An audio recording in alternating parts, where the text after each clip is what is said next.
Ahmad bin Umar Asy-Syadili wa masyayikhihi wa talamidati anhum wa usulihim wa furahim adam tasibin alaihim jamil ulama wal awliya as-salihin wa muallifil kutub an-nafi'ah min masyariqil ardi ila magharibiha wa ila awliya ahlil baldah wa ulama'iha wa sulahaiha wa ila arwah walidina masyayikhina wa man ahsana alaina wa muslimat min Allah yafirahum yarhamhum muslimul jannah. Tak jelas nanti, enggak ada. Hah? Oh langsung. Wa ila hadratin Nabi Muhammad sallallahu alaihi wasallam al-Fatihah. Bismillahirrahmanirrahim. Alhamdulillahirabbil alamin arrahmanirrahim. Maliki yaumiddin. Iyyaka na'budu wa iyyaka nasta'in. Ihdinas siratal mustaqim. Siratal ladzina an'amta 'alaihim ghairil maghdubi 'alaihim waladdallin. Amin. Bismillahirrahmanirrahim. Alhamdulillahirabbil alamin wassalatu wassalamu ala sayyidina wa maulana Muhammad wa ala alihi wa sahbihi ajma'in. Amma ba'd.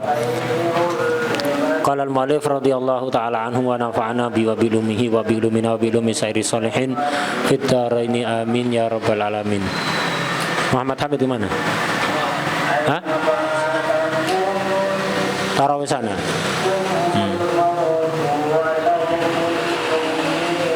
Yang lain ada semua.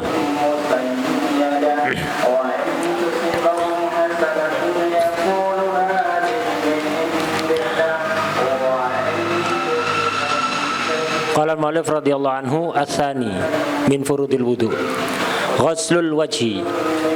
Fardunya wudu yang kedua membasuh wajah.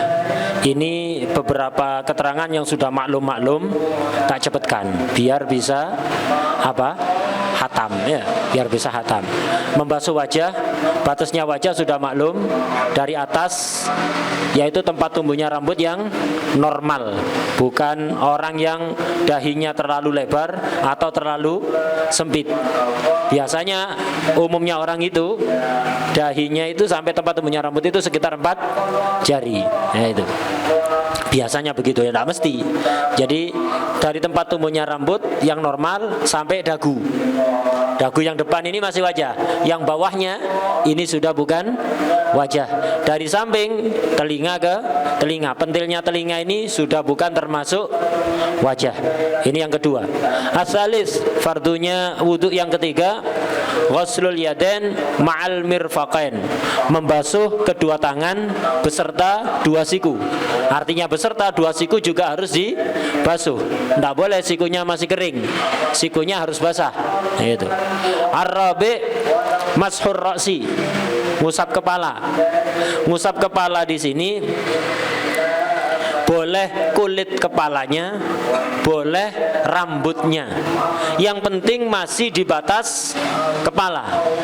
Batas kepala mana? Ya dari depan tadi itu, tempat tumbuhnya rambut yang normal. Belakangnya mana? Kepala, batasnya belakang mana?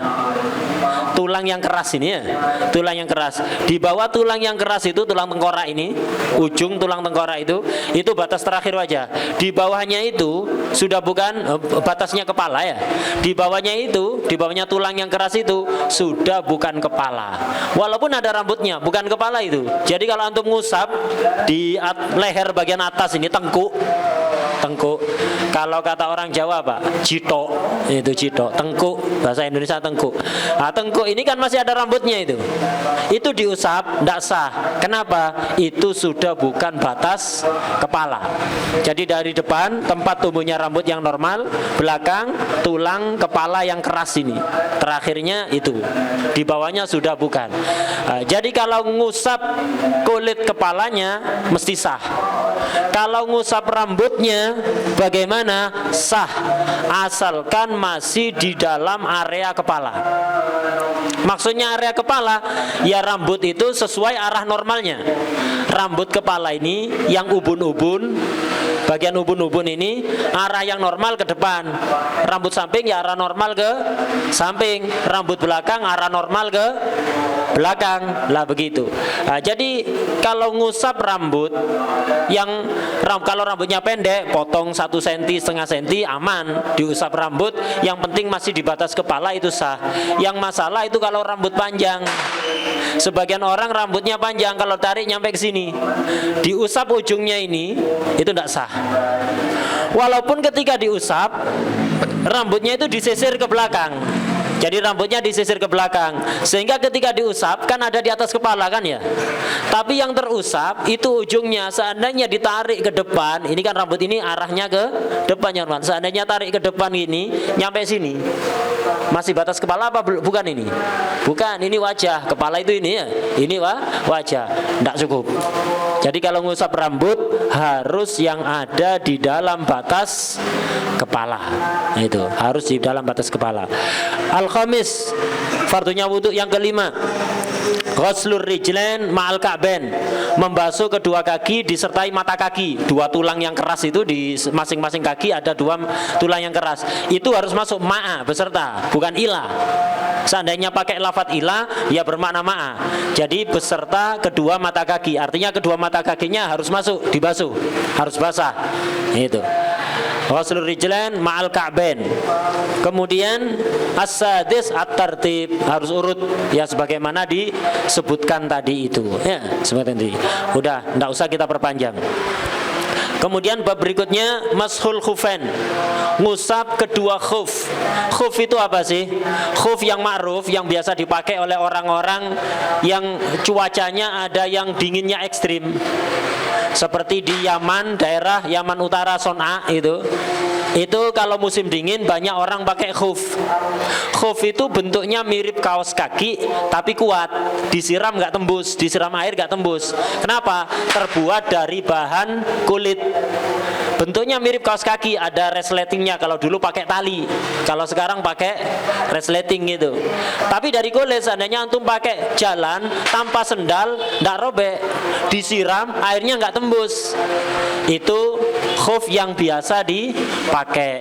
Tapi yang dimaksud khuf di sini yang boleh diusap sebagai ganti basuhan kaki, ini nggak harus yang model seperti itu. Model seperti apa saja, yang penting memenuhi syarat yang nanti akan diterangkan. Walaupun sepatu boot ya, boleh sepatu boot, model sepatu boot itu. Jadi antum wudu musim dingin nggak dilepas, pakai sepatu boot, sepatunya tukang gitu ya, sepatunya kuli bangunan itu. Masuk masjid habis itu ya. Salat pakai itu. Boleh apa enggak? Boleh, yang penting memenuhi syarat tadi. Nanti ada syarat-syaratnya. Nah, jadi mashul khufain ini sebagai ganti. Jadi ngusap khuf, sepatu ya, mirip sepatu.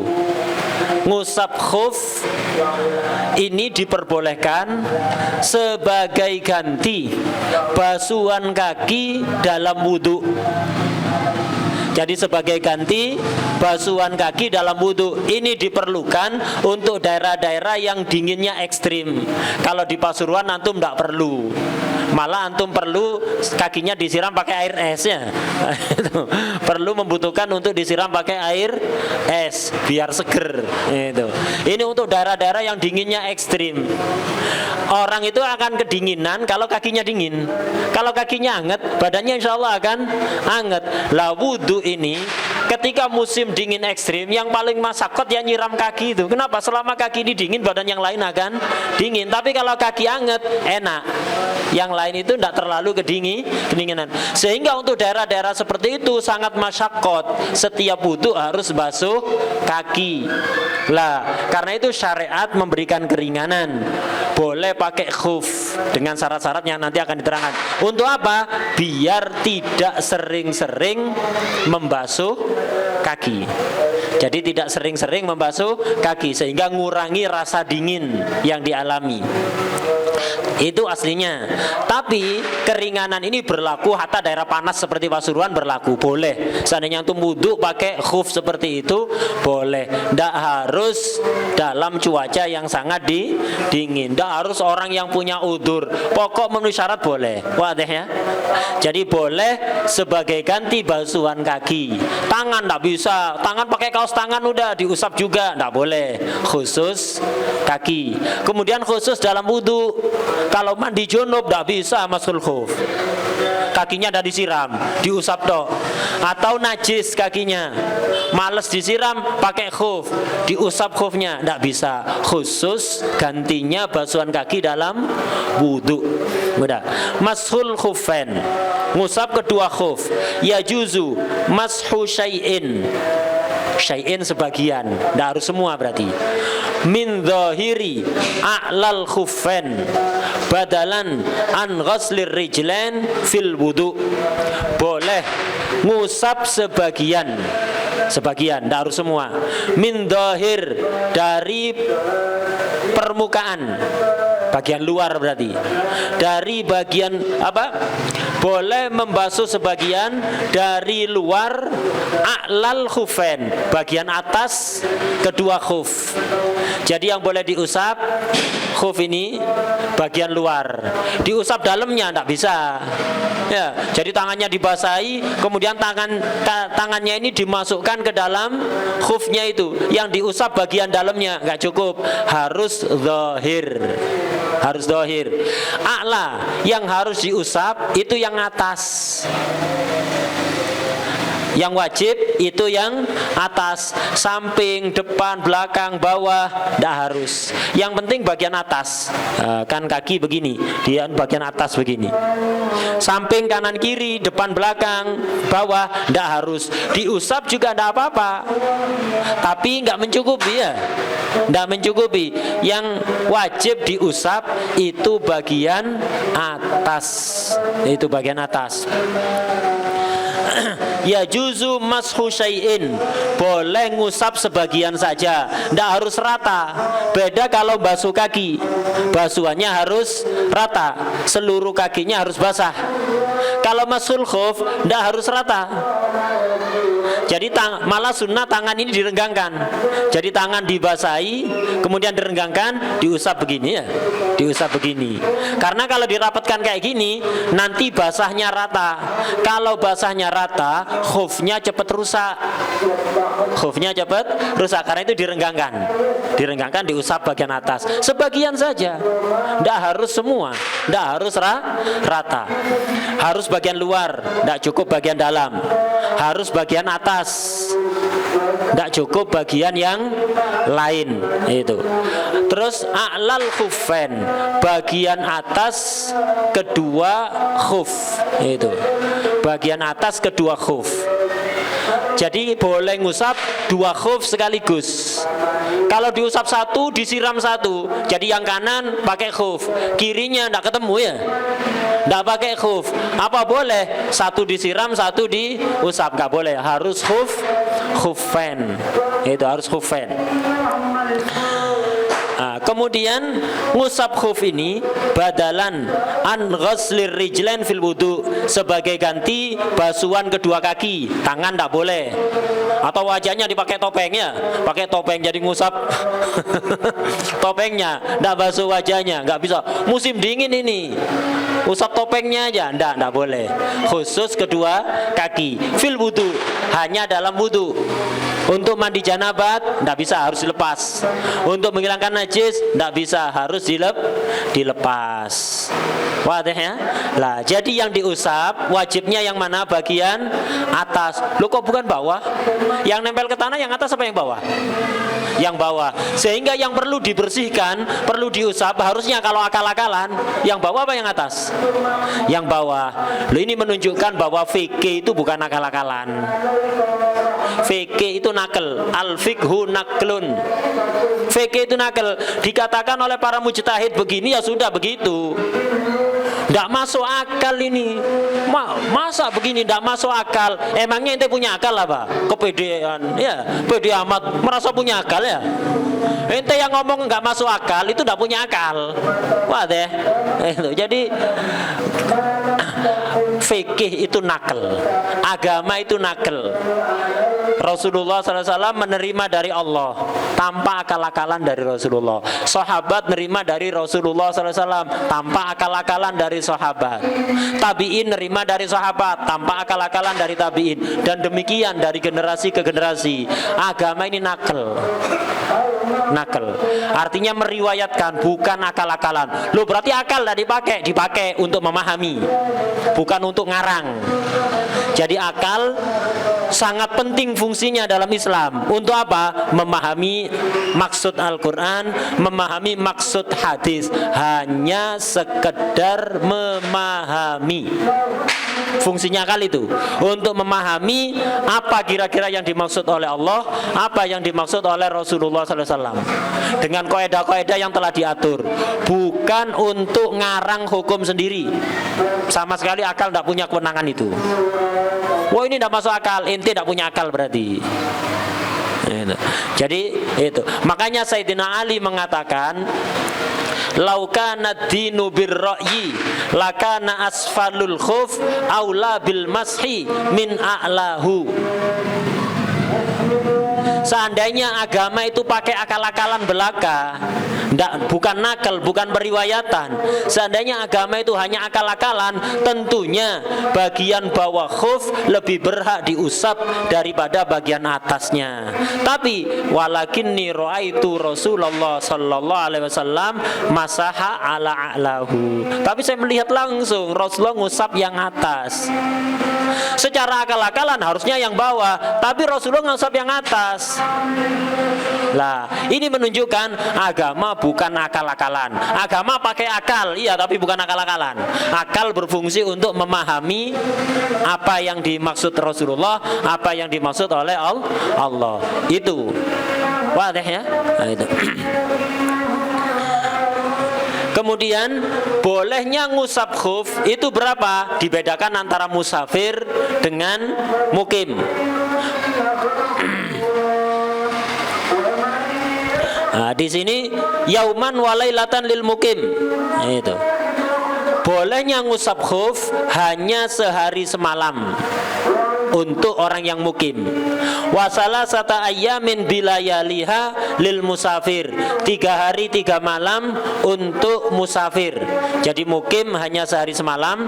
Kalau musafir 3 hari 3 malam. Itu. Musafir 3 hari 3 malam.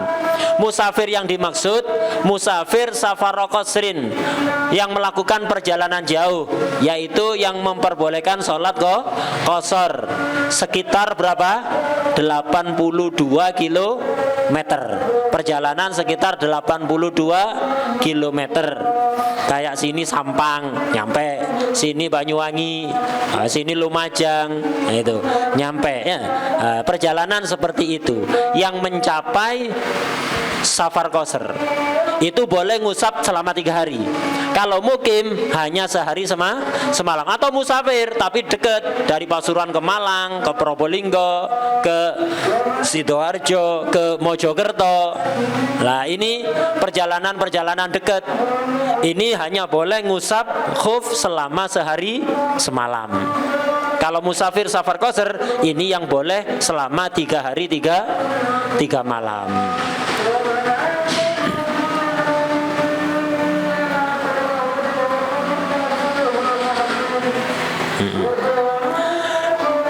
Kemudian ngitung sehari semalam ini mulai kapan? Artinya 24 jam ya. 3 hari 3 malam artinya 3 kali 24 jam. Ngitungnya sejak kapan? Ini jelaskan. Watabtadiul muddatu min intihail hadasi ba'dal lubsi. Al-muddah, masa sehari semalam bagi mukim, 3 hari 3 malam bagi musafir itu tadi dimulai minintihail hadas, dari ujungnya hadas, dari akhirnya hadas. Hadas kapan? Ba'dal lubsi, setelah menggunakan khuf. Jadi orang ngusap khuf itu pertama prosesnya begini, tak jelaskan gambaran dari awal. Orang itu boleh mashul khuf, pertama harus wudhu sempurna. Artinya wudhu sempurna, kakinya disiram, bukan diusap. Kakinya disiram, nggak pakai khuf, dilepas khuf, disiram kakinya. Ini proses awalnya. Jadi wudhu yang sempurna. Setelah wudhu sempurna, baru dipakai khuf. Lah nanti kalau batal setelah wudhu yang sempurna pakai khufen. Setelah itu kalau batal lagi baru wudhu keduanya cukup mashul khuf. Lah Selama berapa hari? Kalau mukim 24 jam. Kalau musafir 3 hari 3 malam. Ngitung 24 jam, 3 hari 3 malam. Ini sejak kapan? Nah, sejak selesainya hadas. Akhirnya hadas. Hadas kapan? Ba'dal lubsi, setelah menggunakan khuf. Misal tadi maghrib wudhu sempurna, kemudian pakai khuf. Sholat isya, sholat taraweh belum batal, belum dihitung 24 jam. Walaupun makainya dari tadi maghrib, ini masa 24 jam atau 3 hari belum terhitung. Jam 9 batal wudhunya. Jam 9 batal. Makai khufnya kapan tadi? Maghrib jam 6 misalnya, jam 6. Batalnya habis itu wudhu sempurna, dipakai khufnya jam 6. Jam 9 baru batal. Maka masa mashul khuf ini habis besok malam. Jam 6 apa jam 9? Jam 9. Kenapa? Ngitung 24 jam sejak hadas, bukan sejak pakai khuf. Nah, hadas ini akhirnya bukan awalnya. Maksudnya akhirnya bukan awalnya bagaimana? Begini, kayak orang kencing. Kadang kan kalau banyak udah ngempet lama, kencing ini kan perlu waktu setengah menit ya, atau 1 menit baru tuntas. Lah setelah tuntas baru ngitung. Oh, solusinya 1 menit aja perhitungan banget. Iya kalau kencing. Kalau tidur, kita kalau tidur bisa berjam-jam ya. Misal orang pakai khuf tadi jam 6, tidak batal. Jam 9 tidur, jam 9 malam tidur. Sudah hadas apa enggak ketika tidur? Sudah hadas apa enggak ketika tidur? Hadas kan ya? Bangunnya jam 3 malam. Jadi dari jam 9 tidur sampai jam 3. Lah, awal hadas jam 9. Akhirnya hadas jam 3 ya. Jam 3. Lah, ngitungnya jam 3. Jadi jam 6 tadi pakai khuf, wudhu sempurna pakai khuf. Jam 9 tidur, belum dihitung. Masa 24 jam belum dihitung. Bangun jam 3 mau sahur. Lah ini jam 3 baru dihitung. Berarti dia boleh mashul khuf sejak jam 3 itu sampai jam 3 besoknya. Jam 3 malam ya. Jam 3 malam besoknya selama 24 jam. Kalau musafir malah 3 hari 3 malam. Wadih. Ini maksudnya minintihal hadas. Jadi watabtadiul muddatu minintihal hadasi ba'dal lubsi. Masa yang ditentukan tadi itu dimulai dari akhirnya hadas. Akhirnya hadas setelah memakai khuf mutlakon, secara mutlak.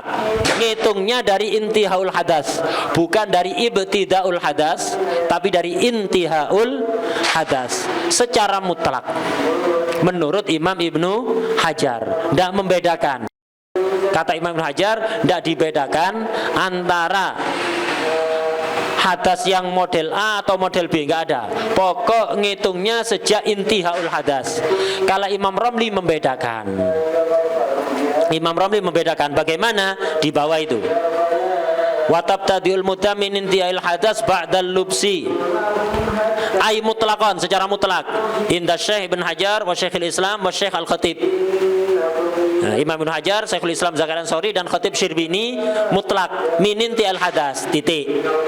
Ada pendapat kedua, wa indal Jamalir Ramli, menurut Imam Jamaluddin Ar-Ramli, beliau mengatakan apa? Minintihaihi, intihail hadas illam yakun ay hadas bikhtiyarih.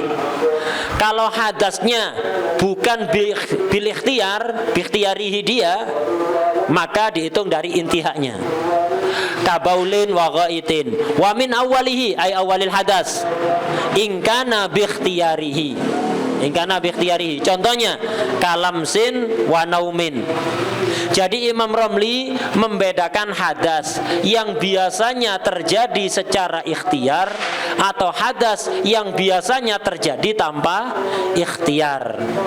Contoh hadas yang terjadi tanpa ikhtiar, biasanya yang dilihat kebiasaannya, yaitu baulin wa ghaitin, kencing dan berak. Ini biasanya ya bidun ikhtiar, ya kalau kebelet ya kebelet, nggak bisa nggak kebelet dikebelet-kebeletkan. Ya. Atau orang sudah kebelet, udah jangan kebelet, bisa? Nggak bisa. Lah, kencing, berak, ini hadas yang bighairi ikhtiar. Secara kebiasaan itu bighairi ikhtiar. Maka kalau seperti itu hadasnya dihitung dari akhirnya. Beraknya di kamar mandi berapa? 5 menit.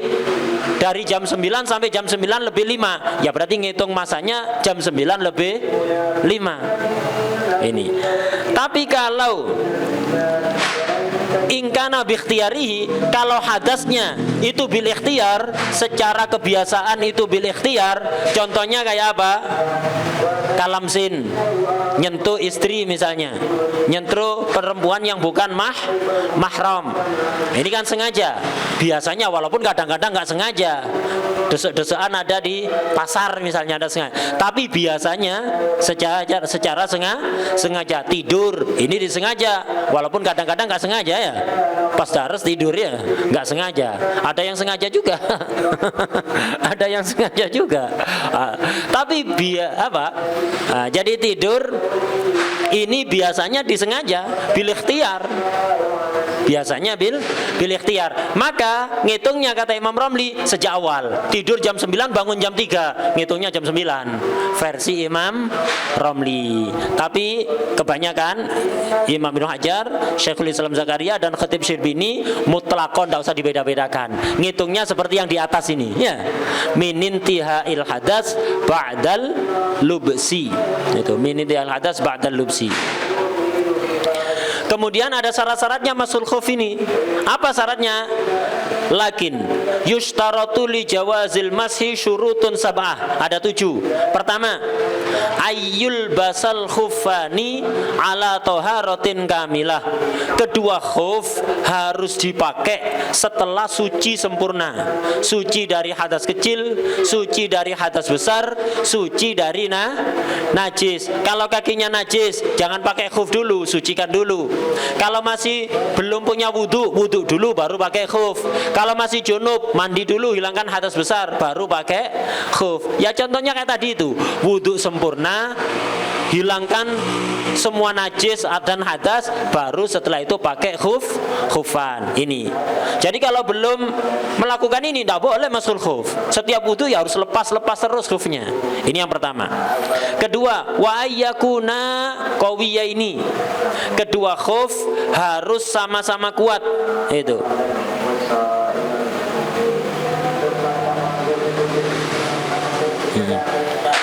Kedua khuf harus sama-sama kuat. Wa ayyakuna qawiyaini. Kedua khuf harus sama-sama kuat. Ukurannya kuat ini bagaimana?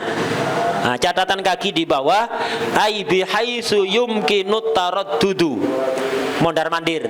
Taraddud mondar-mandir. Fihima fil khufain bila na'lin, tanpa pakai sendal. Ya dipakai khuf gitu aja, tanpa pakai sendal, tanpa pakai sepatu. Ya pakai khuf itu aja udah. Sekiranya mungkin untuk dibuat mondar-mandir untuk keperluan. Allati taqau, hajat yang apa? Allati taqau fi muddati lubsihima. Kira-kira seandainya dibuat jalan-jalan mondar-mandir tanpa pakai sendal, yang murni khuf tadi itu, yang bentuknya mirip kaos kaki tapi dari kulit. Seandainya dibuat jalan mondar-mandir untuk keperluan yang biasa dilakukan selama masanya berapa tadi? Kalau mukim sehari semalam, kalau musafir 3 hari 3 malam. Seandainya dibuat mondar-mandir sehari semalam atau 3 hari 3 malam, kuat, tak sobek, tak robek, tak jebol. Nah, ini syaratnya yang dimaksud kuat. Bukan berarti dipakai 10 hari harus kuat, enggak. Kalau untuk mukim, pokok kira-kira dipakai mondar-mandir untuk keperluan orang yang mukim itu kuat selama sehari semalam. Kira-kira dipakai keperluan mondar-mandirnya orang yang mukim selama sehari semalam kuat. Misal antum mukim pakai khuf, harus kuat kan? Ukurannya kuat ya. Sekiranya antum untuk melakukan aktivitas sehari-hari, aktivitasnya orang yang mukim, paling ya belanja ke pasar, iya kan, melakukan keperluan bagi orang yang mukim yang normal selama sehari semalam. Jebol apa enggak? Oh enggak jebol, berarti kuat. Oh jebol, berarti enggak kuat, tak memenuhi syarat. Ini kalau mukim. Kalau musafir, berarti dibuat mondar-mandirnya musafir. Kira-kira khuf itu dipakai mondar-mandir tanpa sendal untuk melakukan keperluannya musafir selama 3 hari 3 malam, kuat apa enggak? Oh kuat, berarti boleh diusap, enggak jebol. Oh jebol, rusak, sobek, ya maka enggak memenuhi syarat, enggak boleh diusap. Wadah ya. Jadi untuk mukim kira-kira kuat, dibuat mondar-mandir selama sehari semalam. Kalau musafir kira-kira kuat untuk dibuat mondar-mandir selama 3 hari 3 malam. Untuk mukim ya keperluannya mukim, untuk musafir ya keperluannya musafir. Lebih terjal mana?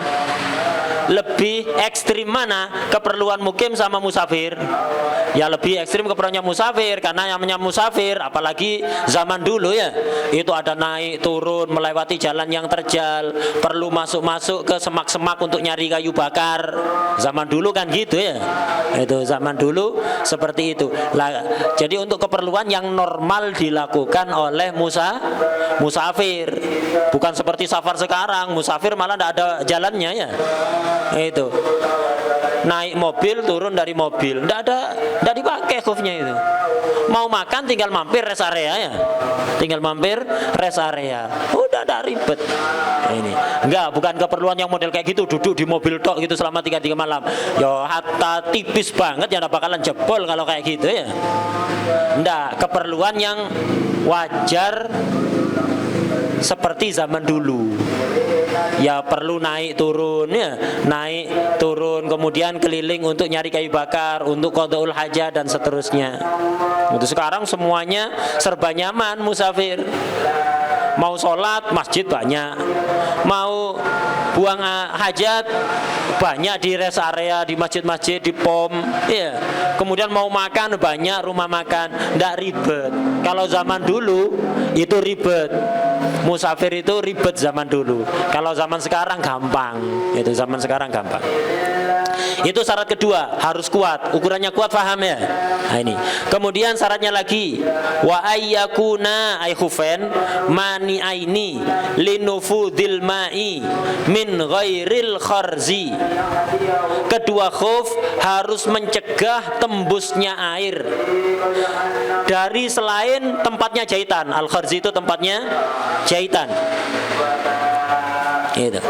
Jadi apa? Sepatunya ini harus seandainya disiram pakai air, itu airnya nggak tembus, kecuali melalui tempat-tempatnya jahitan. Kan dari kulit nggak tembus, tapi kan tempat jahitan kan ada lubang-lubangnya kecil, tembus lewat situ nggak masalah. Yang penting jangan tembus dari bahannya itu. Beda kalau kaos kaki antum siram, ya tembus semuanya ya. Nah, kalau bahan kulit nggak tembus, walaupun tipis, itu nggak masalah. Jadi harus mencegah tembusnya air min ghairil kharzi, dari selain tempatnya jahitan, dari selain tempatnya resleting kalau yang zaman sekarang ya, itu dari selain tempat lubang-lubangnya tali itu, kalau pakai tali-tali ya, pakai tali. Tembus dari situ tidak masalah, tembus dari tempatnya resleting nggak masalah. Yang penting jangan tembus dari bahannya itu. Nah itu syaratnya itu. Catatan kakinya itu ailau subba alai, seandainya disok pakai air, disiram pakai air khufnya itu tidak tembus, airnya tidak tembus dari bahannya itu ya, tidak tembus dari bahannya. Kemudian wa ayyakuna satiraini limahallil fardi minal jawanibi wal asfal. Kedua khuf harus menutupi tempat kefarduan. Tadi dalam bab wudu, kaki itu yang wajib dibasuh, yang fardu untuk dibasuh apa? Seluruh tapak kaki sampai kedua mata kaki, yaitu yang dimaksud mahalul fardi. Jadi tapak kaki bawah atas sampai ke area mata kaki. Lah, khuf yang dipakai harus menutupi itu semuanya. Jadi gak cukup kayak sepatu bola. Sepatu bola kan tidak menutupi mata kaki, di bawah mata kaki kan ya. Gak cukup model sepatu bola seperti itu, gak cukup. Kalau model kaos kaki yang penting banyak kuat, boleh. Kenapa? Mata kakinya tertutup. Atau atas sepatu boot, nutupi apa enggak? Seorang-orangnya ketutup itu ya. Itu enggak apa-apa. Itu enggak apa-apa. Jadi harus menutupi tempat yang fardu untuk dibasuh. Wa ayyakuna satira ini lima halil fardi. Nutup ini dari mana? Minal jawanib, dari segala arah, depan, belakang, samping kanan, samping kiri. Wal asfal, nutup dari bawah juga. Dari atas tidak apa-apa. Kakinya kelihatan dari atas, tidak apa-apa kayak sepatu boot. Kalau dilihat dari atas, kakinya kelihatan apa enggak? Kelihatan. Tapi kalau dari samping, kanan kiri, depan belakang, bawah, kelihatan. Nah, itu tidak apa-apa. Itu harus menutupi seluruh tempat yang fardu untuk dibasuh dari segala sisi dan dari bawah. Yang dimaksud satir di sini nomor 4, apa catatan kaki di bawah? Catatan kakinya nomornya bisa beda-beda karena cetakan kitabnya ini beda-beda. Ya, itu. Catatan kaki yang satira ini loh. Di bawah ada catatan kaki. Al murad bis satir huna, yang dimaksud satir di sini itu ma yahulu bainal ma'i war rijli. Itu. Yang dimaksud menutupi sekiranya bisa mencegah antara air dengan kaki. Artinya mencegah tembusnya air. Yang dimaksud satir bisa mencegah tembusnya air. La mani'ur ru'yah, bukan yang mencegah pandangan. Jadi kalau bahannya transparan tidak masalah. Misal khufnya ini terbuat dari bahan karet yang warnanya itu transparan, tanpa warna transparan. Jadi warna kaki itu kelihatan. Seandainya ada godek kelihatan, ya. Seandainya ada panunya itu kelihatan. Kenapa? Tembus pandang. Itu. Betul sih. Itu. Jadi dari bahan transparan tidak masalah. Yang penting nggak tembus air. Itu. Jadi yang dimaksud satir di sini bisa mencegah tembusnya air kepada kaki, bukan mencegah pandangan. Hatta bahan transparan tidak apa-apa. Ya, dari karet yang transparan itu asalkan memenuhi syarat-syarat yang lain nggak ada masalah.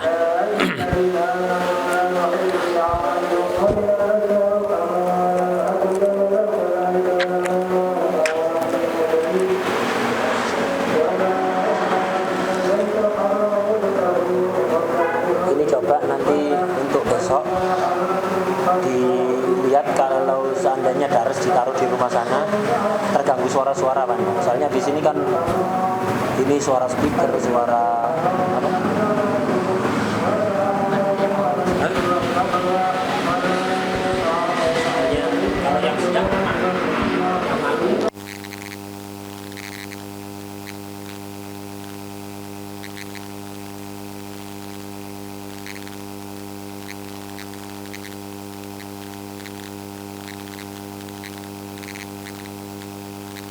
pakai tidak masalah. Taruh sana kan ada kuncinya. Ada kuncinya kan. Soalnya di satu apa? Satu. Sama-sama bisa dipakai. Berarti satunya taruh sana. Tapi nanti kita angkat. Hah? Iya, itu yang atau kalau siang di sana nggak panas bisa juga ditaruh. Kalau di teras jelas panas. Teras jelas panas kalau ada atapnya. Apalagi dari arah barat langsung. Ya lihat yang nyaman. Coba misalnya di sini banyak suara seperti sebenarnya harus pas. Belum sekarang. Coba aja nanti dulu. Ya. Kemudian termasuk syaratnya masul khuf wa alla yahsula lila bisihi ma hadatsun akbar. orang yang menggunakan khuf jangan sampai hadas akbar, hadas besar. Kalau hadas besar langsung batal itu. Masul khufnya langsung batal. Jadi harus lepas. Jadi setelah hadas besar tidak bisa masul khuf. Harus lepas itu. Mandi janabat, toharo kamilah, setelah itu pakai khuf lagi tidak masalah. Ngulang waktu baru lagi ya. Jadi walaupun waktu masih berjalan baru 3 jam, kok hadas besar dengan apapun, ya yang penting hadas besar langsung tidak bisa masul khuf setelah itu. Harus dilepas, sucikan hadas besar, suci yang sempurna, pakai khuf lagi, mulai hitungan baru lagi dari awal lagi ya. Nah itu. Jadi tidak boleh hadas besar. Kemudian wa alla yadhharu syai'un min mahallil fardi. Jangan sampai ada yang tampak sedikit saja dari tempat yang fardu. Tempat fardu tadi apa? Tapak kaki dan mata kaki. Jangan ada yang tampak. Jadi kalau sepatunya itu bahannya kuat, khufnya itu banyak kuat, cuman ada bolongnya. Di khuf yang dipakai itu ada bolong sehingga menampakkan kaki bagian bawah atau tapak kaki bagian atas atau mata kakinya. Nah ini tidak boleh, ini harus tertutup total itu ya. Tertutup maksudnya mencegah tembusnya air, bukan mencegah pandangan. Hatta bahan transparan tidak apa-apa tadi. Kemudian wa alla tanhallal ura. Al ura itu tali. Talinya nggak boleh lepas. Kalau yang sepatu pakai tali-tali dulu kayak sepatu bola, kan pakai tali-tali kan ya, sepatunya anak sekolah. Itu kan ada yang pakai tali-tali itu. Lah, kalau khuf itu pakai tali, maka selama pemakaian talinya masih harus terikat. Kalau sampai talinya lepas, batal masul khufnya. Harus ngulang dari awal. Jadi talinya jangan sampai lepas atau resletingnya jebol misalnya. Nah, enggak bisa sudah. Pakai resleting misalnya jebol. Itu jebol. Maka apa? Enggak bisa kalau gitu. Enggak memenuhi syarat. Udah, ini selesai dari pembahasan khuf. Itu selesai dari pembahasan khuf. Wadih ya? Sampai sini wadih. Nah, udah. Sekarang kita beralih pada pembahasan. Ada pertanyaan sampai sini? Wadah. Untuk selingan dibuka pertanyaan sedikit aja. Soalnya fokusnya kita ini hatamannya. Nah, itu. Kalau pertanyaan yang agak panjang nanti aja setelah selesai. Kalau di tengah-tengah ini untuk selingan biar antum fokus terus diselingi pertanyaan. Itu kalau ada singkat aja sebagian. Kalau tidak ada tak lanjut. Itu. Syurutul wudu khamsata asyar, ada 15. Jadi untuk bisa sah harus memenuhi syarat 15. Pertama Islam. Orang kafir tidak sah wudunya. Kafir model apapun, kafir asli, kafir murtad, agamanya apapun, atau tidak punya agama, PKI ya, itu ateis, tidak ngakui adanya Tuhan, semuanya pokok selain orang Islam wudunya tidak sah. Ini syarat untuk semua ibadah ini, bukan hanya wudu. Kedua tamyiz, harus tamyiz. Apa tamyiz? Banyak definisi. Definisi yang paling bagus tamyiz itu apa? Bi ayyakula wahda, bi ayyastanjiya wahdahu wa yakula wahdahu wa yashraba wahdahu. Kira-kira orang itu atau anak itu sudah bisa cebok sendiri, sudah bisa makan sendiri, sudah bisa minum sendiri. Itu tanda tamyiz. Ada yang menafsirkan kira-kira bisa membedakan antara kurma dengan bara api. Kalau dikasih kurma dengan bara api, milik kurma. Itu. Ada yang menafsirkan seperti itu. Tapi tarif yang terbaik tamyiz itu tadi itu. Sekiranya bisa cebok sendiri, makan sendiri, minum sendiri. Itu. Cebok dengan benar. Bukan cebok asal-asalan, diusap-usap nodong. Bukan. Cebok yang benar. Itu. Makan yang benar, minum yang benar. Sekiranya itu. Itu tanda tamyiz. Syarat ini bukan hanya untuk wudu, ini syarat untuk semua ibadah. Orang yang enggak muslim ibadah apapun tidak sah. Tidak tamyiz, ibadah apapun tidak sah. Kemudian syarat ketiga, wan naqawanil haid wan nifas, suci dari haid dan nifas. Orang yang sedang haid dan nifas haram untuk wudu. Kangen wudu. Nifas ini 40 hari tidak berhenti. Udah sebulan lebih kangen wudu, akhirnya wis wudu wis, tidak boleh, haram. Syaratnya wudu harus suci dari haid dan nifas. Wa amma ay an naqa amma yamna wusulal ma'i ilal basyarah, harus bersih dari apa? Apa saja yang mencegah sampainya air pada kulit. Wudu bisa sah kalau kulitnya ini, anggota yang wajib dibasuh ini tidak ada penghalang airnya. Kalau ada cat, bersihkan dulu. Ada semen, ada lem, bersihkan dulu. Selama masih ada yang mencegah sampainya air, maka tidak sah. Itu, maka tidak sah. Termasuk yang di bawah kuku. Termasuk yang di bawah kuku harus dibersihkan. Apapun itu, mau bolot, ya, habis garuk-garuk, bolotnya nempel di sini, atau oli, atau semen, atau tanah, yaitu cat, lem, ini harus dibersihkan, harus dibersihkan. Tapi ada yang makfu, yaitu apa? Kalau sulit dibersihkan bagi orang-orang yang profesinya memang selalu bergelut dengan itu, seperti tukang bengkel, ya terusan kena uli. Kerja dari pagi sampai sore terusan kena uli. Kalau coket-coket terus ya luka semuanya ini. Ya bersihkan apa yang mudah untuk dibersihkan, yang repot itu makfu. Ya. Atau tukang sablon, atau tukang kuli bangunan, itu selalu bergelut dengan semen. Ya semennya lengket ada di bawah. Ya bersihkan yang bisa dibersihkan, yang sulit perlu coket-coket sehingga menyakiti, ini makfu.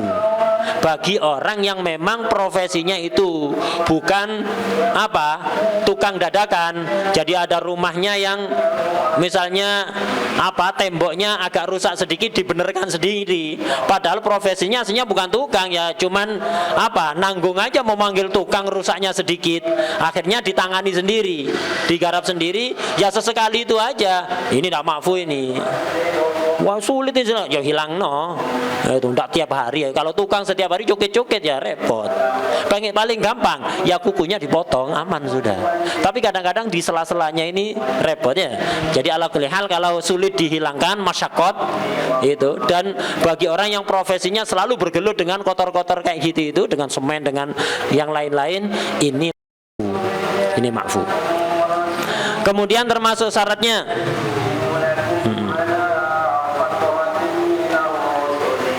di catatan kakinya itu ilam yaksur zawalu, kalau nggak sulit dihilangkan. Kemudian termasuk syaratnya wudu, wa alla yakuna 'alal udwi ma yughayyirul ma'a. Tidak boleh ada pada anggota badan itu sesuatu yang bisa merubah air, berubah dengan parah. Jadi di tangannya ini, di anggota wudhunya itu jangan sampai ada benda apapun yang bisa merubah sifatnya air dengan parah, bisa menghilangkan kemutlakan air. Itu misalnya tangannya ini penuh dengan semen, wudhu, ya bersihkan dulu semennya baru wudhu. Kenapa? Kalau langsung dibasuh begitu saja, air yang sampai ke tangan kita ini berubah gara-gara semen yang perubahannya sangat, maka tidak sah. Jadi caranya bersihkan dulu semen itu, baru setelah itu dibasuh untuk wudhu. Kemudian termasuk syaratnya wudu, wal ilmu bi fardiyatihi, itu harus mengerti bahwa wudu itu fardu. Kalau orang nggak ngerti wudu ini fardu apa enggak, ya wudu tidak sah, hatta wudunya benar. Jadi ada orang nggak ngerti sama sekali wudu itu wajib apa enggak ngerti. Wallah alam, kok bisa sampai kayak gitu, nggak ngerti kalau wudu itu wajib. Tapi wudunya bener dari awal, niat, basuh wajah, basuh tangan, ngusap kepala, basuh kaki, dilakukan semua. Terus ditanya, wudu itu wajib apa enggak? Iya enggak tahu. Wajib apa enggak ya? Nanti kau wudu, ya nggak tahu. Orang-orang biasanya wudu enggak enak aja, beda sama orang, biar kaman nas aja ya. Biar sama dengan yang lain aja. Tapi nggak tahu wajib apa enggak wudu itu, nggak sah. Wudunya nggak sah. Kenapa? Nggak mengerti kefarduannya wudu, bahwa wudu itu fardu, bahwa wudu itu wajib, nggak ngerti, nggak sah. Itu. Kemudian syarat berikutnya, wa alla ya'taqida fardhon min furudihi sunnah. Nggak boleh meyakini, meyakini salah satu kefarduan wudu itu sebagai sunnah. Fardunya wudu tadi berapa? 6. Niat, basuh wajah, basuh tangan, usap kepala, basuh kaki, tartib. Jangan sampai salah satu dari 6 itu diyakini sunnah. Fardon ay muayyanan. Jangan sampai meyakini salah satu fardu secara tertentu, secara khusus itu sunnah. Jadi misalnya orang wudhu ditanya, basuh wajah itu wajib apa sunnah? Oh sunnah basuh wajah itu, tidak sah wudhunya dia. Tapi kalau dia tidak tahu, dalam wudhu itu ada yang sunnah itu. Dari 6 pekerjaan tadi itu, niat, basuh wajah, basuh tangan, ngusap kepala, basuh kaki, tartib. Ini salah satunya ada yang sunnah. Yang mana? Nggak tahu. Pokoknya ada yang sunnah itu salah satu. Nggak apa-apa, makfu itu sih. Masih sah wudhunya orang kayak gitu. Tapi kalau sampai meyakini sunnah secara khusus, basuh wajah itu sunnah, nggak sah. Atau niat itu sunnah, nggak sah. Kalau sampai meyakini fardon, fardon muayyanan. Jangan sampai meyakini salah satu fardu secara khusus dari beberapa kefarduan wudhu itu sebagai sunnah itu. Kemudian syaratnya lagi wal ma'ut tahur, harus pakai air yang suci dan mensucikan. Tidak boleh pakai air mustakmal, air yang berubah dengan sangat parah, atau air mutanajis. Wa izalatun najasatil ainiyah, harus menghilangkan najis ainiyah dulu. Jadi kalau di tangannya ada najis ainiyah, maka harus dihilangkan dulu baru disiram untuk wudhu. Najis itu ada najis ainiyah, ada najis hukmiyah. Najis hukmiyah itu sudah nggak ada warna, bau dan rasa. Misal di lantai ada ompol, sudah dilap dengan kain sampai bersih, sudah tidak ada warna, bau, rasa, tapi belum disiram pakai air, ini masih najis. Tapi najis hukmiyah, siram air secukupnya suci sudah, walaupun masih basah ya, sudah suci. Tapi kalau masih ada warna, bau, rasa, ini namanya najis ainiyah. Lah kalau di anggota wudhu, di wajah, di tangan misalnya ada najis ainiyah, hilangkan dulu baru dibasuh pakai air. Ini apakah mutlak? Catatan kaki di bawah. Wa izalatu najasa lainnya idza lam tazul awsafuha bil ghaslatil wahidah. Kalau sekiranya sifat-sifatnya najis tidak hilang dengan satu basuhan. Misal di tangannya ada najis yang lengket, najis ainiyah. Kalau disiram satu kali nggak langsung hilang, maka wudhunya belum sah ini. Hilangkan dulu najisnya, setelah itu baru disiram untuk wudhu. Tapi kalau disiram satu kali langsung bersih, sifat-sifatnya cukup sudah. Misal ada orang wudhu, di tangannya ini ada darah, masih basah, disiram satu kali langsung bersih darah itu, sifat-sifatnya warna, bau, rasa bersih, maka sudah satu basuhan itu bisa memiliki dua fungsi, satu menghilangkan najis, satu menghilangkan hadas. Jadi syarat ini wa izalatun najasatil ainiyah, syarat harus menghilangkan najis ainiyah itu kalau sekiranya disiram satu kali nggak langsung bersih sifat-sifatnya. Kalau langsung bersih nggak harus dihilangkan dulu, wadah ya, bisa satu siraman menghilangkan najis sekaligus menghilangkan hadas.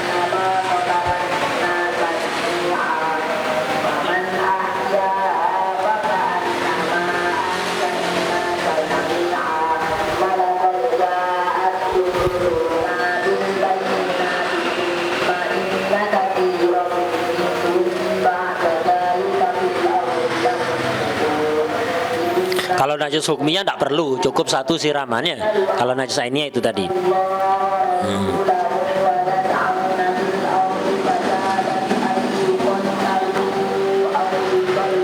Kemudian syarat berikutnya, syarat wudu, wajar yulma ala jamil udwi. Air harus mengalir ke seluruh anggota yang wajib dibasuh. Tidak boleh ada disisakan sedikit, atau ada cat sedikit, ada lem sedikit, tidak cukup. Harus merata ke seluruh anggota badan yang wajib dibasuh. Kemudian syarat berikutnya, wa tahaqqukul muqtadi in banal hal. Ini banyak yang bingung ini, apa maksudnya? Termasuk syaratnya wudu harus tahaqqukul muqtadi in banal hal. Apa maksudnya? Al-muqtadi al-mujib, yang mewajibkan. Harus yakin ada yang mewajibkan wudu. Wudu itu bisa sah dengan syarat ketika wudu antum yakin wajib wudu. Kapan yakin wajib wudu? Kalau ada hadas, ya kan? Kalau ada hadas, kalau tidak ada hadas wajib wudu? Nggak ada. Kalau ada hadas baru wajib wudu. Jadi harus yakin, ketika wudu itu harus yakin ada yang mewajibkan wudu, al-muqtadi yang mewajibkan. Tahakkuk, yakin, ya harus yakin ada yang mewajibkan wudu. Kapan ini disyaratkan? In banal hal, kalau jelas keadaannya. Apa sih maksudnya? Begini, orang itu kadang-kadang ragu. Tadi sebelum sholat isya sudah wudu, ikut taraweh, sholat witir, sudah wudu sudah. Sekarang jam 9:30 ragu, saya ini masih punya wudu apa sudah batal? Ragu ya, masih punya wudu ataukah sudah batal? Ragu. Kalau ragu, pakai kaidah al aslu baqa'u makana alama kana. Tadi punya wudu, sekarang ragu, berarti apa? Batal apa punya wudu? Berarti punya wudu. Berarti punya wudu ya. Tadi punya wudu, sekarang ragu, sudah batal apa belum? Berarti belum. Al yakin la yuzalu bisyak. Keyakinan tidak bisa dihilangkan gara-gara keraguan. Tadi sudah yakin punya wudu, sekarang ragu hadas apa enggak? Yakin tidak bisa dihilangkan dengan keraguan. Berarti masih punya wudu. Nah, ketika ragu, dalam kondisi ragu kayak gini ini, antum yakin ada yang mewajibkan wudu apa enggak? Tidak yakin kan?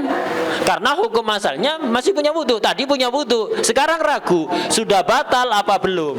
Ragu, sudah batal apa belum? Berarti ketika ragu itu, antum yakin ada yang mewajibkan wudu apa enggak? Tidak yakin ya. Lah, dalam kondisi ragu kayak gitu, antum wudu, wes tak ulang aja, wudu tidak nyaman. Anak ini ragu, batal apa enggak? Wes aksan wudu lagi. Aksan wudu lagi untuk ihtiyar. Ketika wudu yang sekarang ini jam 9 ini, setengah 10 ini, ketika wudu antum yakin hadas apa ragu? Ragu. Antum yakin ada yang mewajibkan wudu yaitu hadas apa ragu? Ragu kan ya? Dalam kondisi ragu, wudu dalam keadaan ragu sah apa enggak? Sah. Yang penting lam yabinil hal. Kalau banal hal harus tahakkuk. Artinya apa? Tadi dalam kondisi ragu setengah 10 ini ragu, ada yang mewajibkan wudu apa enggak? Ada yang menjawab wudu apa enggak? Ragu ya. Hadas apa enggak? Wudu wis. Wudu ihtiyatan. Pokok antum enggak ingat batal. Terus ragu, setelah wudu kedua ini masih ragu. Tadi ini anak batal ini sudah batal apa enggak sih? Sampai setelah wudu kedua masih ragu. Wudu kedua itu sah. Wudu ihtiyatan sah. Tapi kalau sampai ingat setengah 10 ragu, anak sudah batal apa belum? Tadi sudah wudu jam 8, sekarang ragu, sudah batal apa belum? Ragu. Wudu antum sebagai langkah ihtiyat. Setelah wudu yang kedua ingat, oh iya anak tadi batal. Anak tadi batal. Sebelum wudu kedua itu anak tadi batal. Ingat berarti kan ya? Kalau ingat ini namanya banal hal. Ingat, oh iya tadi anak batal. Ini namanya banal hal. Tadi kan ragu, tidak jelas kan ya? Keadaannya ini saya batal atau enggak? Ini namanya lam yabinil hal. Ini kalau ragu. Tapi kalau ingat, oh iya anak batal tadi. Anak batal tadi. Ini namanya banal hal. Jelas keadaannya bahwa saya batal. Nah, tapi ketika wudhu tadi setengah 10, anak dalam keadaan yakin batal apa dalam keadaan ragu? Dalam keadaan ragu apa dalam keadaan yakin? Dalam keadaan ragu. Setelah wudhu kedua baru yakin. Lah, wudhu kedua tadi itu percuma, tidak sah. Wudhu kedua tadi enggak sah. Kenapa? Karena ketika wudhu kedua dilakukan, antum tidak yakin hadas. Dan sekarang banal hal, ingat kalau hadas, wudhu kedua antum itu tidak sah. Berarti nggak bisa dipakai sholat. Kalau mau sholat, wudhu mana ketiga ya? Wudhu lagi. Setelah ingat itu wudhu lagi. Wudhu yang lo sudah barusan wudhu serpan ya. Wudhu serpan tidak bisa, tidak ada wudhu serpan kayak gitu, itu tidak ada. Ya. Kata antum wudhu 10 kali, ya percuma kalau seperti itu. Wah deh. Nah ini. Jadi kalau langkah amannya bagaimana kalau antum ragu kayak gitu? Jadi jam 8 tadi sudah wudhu. Sekarang 9:30 ragu, sudah batal apa belum? Kepingin sholat witir. Tadi baru 3, kepingin disempurnakan jadi 11, tambahi 8.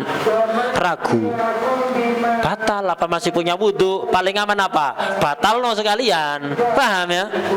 Batalkan sekalian. Dengan cara apa? Ya dengan apapun yang membatalkan wudhu itu. Dengan cara apapun yang membatalkan wudhu. Dengan cara apapun batalkan. Nah, kalau sudah dibatalkan, yakin batal apa enggak? Yakin. Yakin kan ya? Wudhu sekarang. Udah setelah wudhu sekarang, oh iya tadi memang anak batal, enggak apa-apa. Aman sudah. Kenapa? Ketika wudhu antum sudah yakin ada yang mewajibkan wudhu. Nah, seperti itu. Wah deh. Nah, ini banyak yang bingung memahami ini, terutama kalau masih pemula. Apa ini? Wa tahaqqukul muqtadi in banal hal. Ini untuk pemula yang belajar fikih, banyak yang bingung, tidak paham. Ada lagi yang yahanu paham. Ini repot ini ya. Kalau nggak paham enak, bisa difahamkan. Yang yahanu paham ini, yang nggak bisa paham ya, yahanu paham. Makanya jangan pernah yahanu paham. Kalau nggak tahu bilang aja nggak tahu, biar difahamkan. Kalau antum yahanu paham, tidak ada yang memahamkan antum nanti ya. Yahanu paham. Ayo, sudah paham apa enggak? Jangan yahanu paham. Kalau antum yahanu paham, dianggap paham nanti, nggak dijelaskan lagi. Jadi wa tahaqqukul muqtadi, yakin adanya muqtadi yang mewajibkan wudu. Yang mewajibkan wudu apa? Hadas. Yakin hadas. Jadi wudu itu bisa sah kalau antum yakin hadas ketika wudu itu. Ketika wudu itu dilakukan, antum sudah yakin punya hadas. Tapi ini disyaratkan in banal hal. Kalau kemudian setelah ragu antum ingat bahwa tadi memang betul-betul batal. Kalau nggak ingat terus ragu, ya udah biarkan aja, udah masa bodoh aja. Itu. Kalau terus ragu, wudu ihtiyatnya tetap sah. Itu. Cuman resiko. Udah dibuat sholat banyak, udah sholat taraweh 20 rakaat, habis itu witirnya 11 rakaat dengan cara yang 4 rakaat sholat al-battah ya. Kemudian 4 rakaat lagi baca Yasin. Kemudian 3 rakaatnya normal seperti biasanya. Habis itu, oh iya, anak tadi memang batal. Sholat yang antum lakukan hanya dapat pahala niat, dapat pahala gak hilang, pahala niat. Ya, dapat pahala niat. Berarti antum malam ini belum taraweh, belum witir, ulang ono lagi. Sahurnya dipersingkat, itu ya. Sahurnya dipersingkat, ulang ono taraweh dan witirnya. Makanya dalam kondisi ragu batal apa ndak itu, kalau pingin aman, batalkan sekalian. Habis itu wudu sing kena. Ya, wudu yang benar. Kalau kayak gitu enak. Wah deh. Ya. Ini terlewati syaratnya sudah. Wa dawamun niyati hukman, termasuk syaratnya wudu. Niat itu harus dilanggengkan, tapi dilanggengkan secara hukum. Artinya dilanggengkan secara hukum itu jangan sampai niatnya dibelokkan, itu maksudnya. Wa dawamun niyati hukman, maksudnya catatan kaki di bawah, bi alla yasrifaha ila ghairil manwi, jangan dibelokkan ke selain yang diniati. Tadi basuh wajah niat wudu, kemudian basuh tangan dirubah niatnya. Waduh, tangan anak ini kotor, tak siram wis untuk menghilangkan kotornya. Nah, dibelokkan. Tadi ketika basuh wajah niat wudu. Kalau nggak ada yang membelokkan, lanjut aja, nggak usah niat-niat lagi sampai selesai, nggak perlu niat lagi. Nah, tapi kalau sampai dibelokkan, lah ini wudunya selanjutnya ini perlu niat baru ya. ketika membasuh wajah ada niat wudhu. Kemudian karena tangannya kotor disiram, bukan niat wudhu, niat menghilangkan kotornya. Ini nggak sah ini. Kenapa? Nggak ada dawamun niyati hukman. Jadi harus melanggengkan niat secara hukum. Melanggengkan niat secara hukum. Ini apa? Maksudnya tidak boleh dibelokkan ke niat yang lain. Tapi awas, jangan disalahpahami. Wudhu itu tidak harus niat setiap basuh wajah niat, basuh tangan niat, ngusap kepala niat, basuh kaki niat, tidak perlu. Niat cukup pertama ketika membasuh wajah. Setelah itu yang penting jangan dibelokkan niatnya. Jangan dibelokkan niat itu. Kemudian syaratnya lagi wa adamu ta'liqiha, ta'liqin niyah. Niatnya jangan ditaklek. Itu niatnya jangan ditaklek. Kalau ditaklek nggak sah. Nawaitul wudu insyaallah dengan konsep taklek itu. Nawaitul wudu in ja'al mator, in nazalal mator, nggak sah. Itu nggak sah. Wa dukhulul waqti wal muwalatu lidaimil hadas. Dua syarat terakhir ini khusus untuk daimil hadas. Ini lidaimil hadas hanya balik kepada dukhulul waqt dan muwalah. Wudu itu harus setelah masuknya waktu sholat dan harus mualah langsung. Basuh tangan sebelum wajah kering, ngusap kepala sebelum tangan kering, basuh kaki sebelum kepala kering. Dua syarat terakhir ini tidak berlaku bagi orang normal, hanya berlaku bagi daimul hadas, orang yang hadas terus menerus. Hadas terus menerus. Maksudnya hadas terus menerus ini terus keluar hadasnya. Tidak ada waktu kosong yang cukup digunakan untuk toharo dan sholat. Tidak ada. Setiap semenit netes. Jadi kencingnya tidak bisa ditahan. Seperti orang yang mengalami gangguan saluran kencing atau habis kecelakaan, nas'alullah wal afiyah. Jadi netes terus per menit. 1 menit kan ya nggak cukup untuk toharo dan sholat. Lah ini namanya daimul hadas. Orang seperti ini wudhu untuk sholat isya harus setelah masuk isya. Wudhu untuk sholat subuh harus setelah masuk waktu subuh. Nggak boleh sebelum masuk waktunya.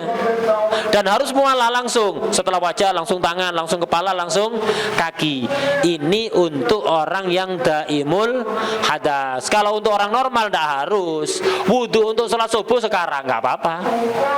Jam 9:30 sudah wudhu untuk persiapan sholat subuh, nggak apa-apa. Terus dicicil wudhunya, nggak apa-apa.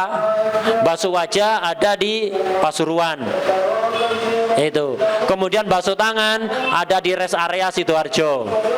Ya, ada di rest area Sidoarjo. Ngusap kepala di rest area Gresik. Gitu ya.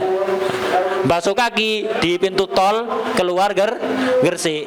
Itu di pintu tol. Dicicil, enggak apa-apa wudhu dicicil ya. Wudhu kreditan. Itu enggak apa-apa. Bagi orang normal.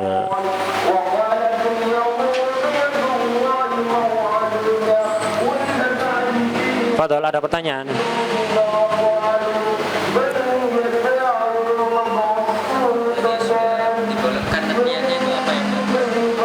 Ya niat lagi, tapi nggak harus dari awal, tinggal melanjutkan aja. Tadi basuh tangan dibelokkan, niatnya untuk menghilangkan kotoran. Ya udah niati lagi, niat untuk wudhu, gitu aja. Dan seterusnya udah normal lagi. Ada lagi pertanyaannya? Kita cukupkan di sini biar antum ada waktu istirahat untuk siap-siap bangun nanti sebelum jam 1. Sholatnya jam 1 ya. Bangunnya sebelum jam 1. Jadi sholatnya jam 1. Bukan sholatnya jam 1 bangunnya setengah 2. Tapi bangun sebelum jam 1. Itu. Yang siap melakukan aturan itu fadhol. Nggak siap, nggak ada yang maksa antum untuk di sini ya. Untuk mukim di sini nggak ada yang maksa antum. Nah, itu antum kepinginan pribadi untuk begitu. Antum siap melakukan aturan itu ahlan wa sahlan. Nggak siap, nggak ada yang maksa. Nggak ada yang maksa. Ya. Jadi aturannya itu tadi, diantaranya semua dares ini harus diikuti. Yang siang maupun yang malam harus diikuti. Kemudian taraweh jam 1 harus ikuti. Begitu juga tarawih awal ikut di situ. Ikut. Jadi lu tarawih 2 kali, enggak apa-apa, 5 kali enggak apa-apa. Habis Salim Syatiri kadang-kadang 4 kali ya. Gitu. Dalam kondisi sepuh seperti itu kadang-kadang 4 kali enggak ada masalah.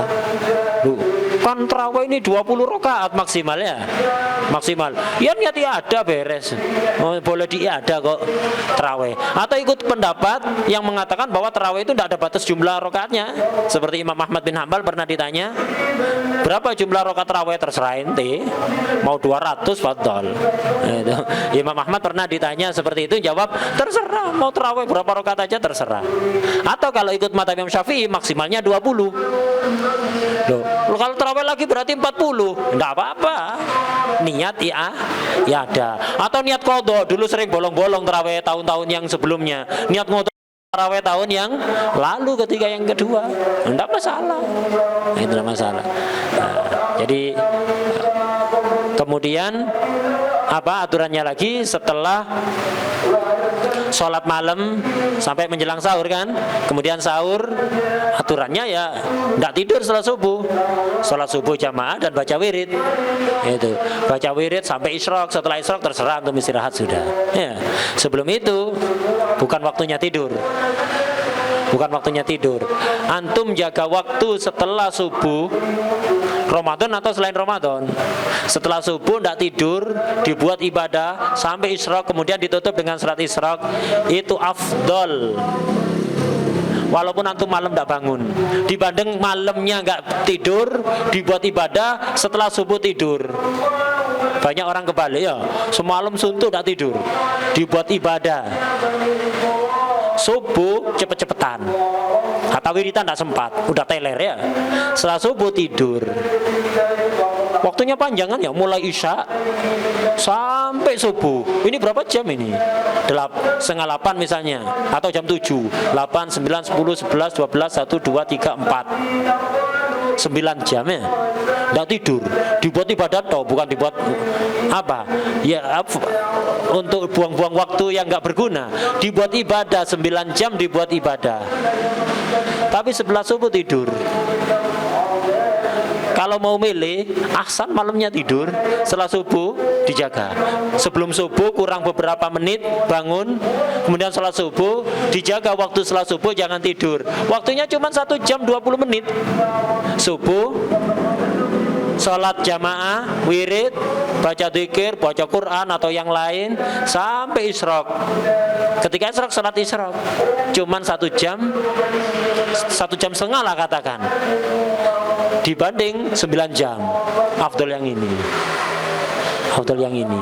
Lah kalau antum bisa dua-duanya, masya Allah, tabarakallah ya. Nah, itu. Jadi malam ini dibagi. Sekarang waktunya antum istirahat, jangan main-main. Waktunya istirahat ya istirahat, sehingga waktunya kegiatan bisa kegiatan. Lah kalau antum waktunya istirahat tidak dibuat istirahat, dibuat ngobrol, dibuat main-main, dengarkan musik atau yang lain, ya akhirnya tidak tidur-tidur, waktunya kegiatan malah tidur. Jadi sekarang waktunya istirahat, antum istirahat. Antum tidak istirahat tidak apa-apa. Yang penting waktunya kegiatan. Terserah kalau antum tidak mau istirahat, fadhol. Yang penting waktunya kegiatan ya kegiatan. Jangan waktunya istirahat tidak istirahat, waktunya kegiatan istirahat. Jadi bolak-balik kacar-kacir. Terserah antum tidak tidur semalam tidak apa. Sehari semalam, siang malam tidak pernah tidur tidak apa-apa. Yang penting waktunya kegiatan teratur. Jangan dicampur-campur. Itu akhirnya tidak karu-karuan nanti jadwalnya. Wallahu a'lam. Al-Fatihah.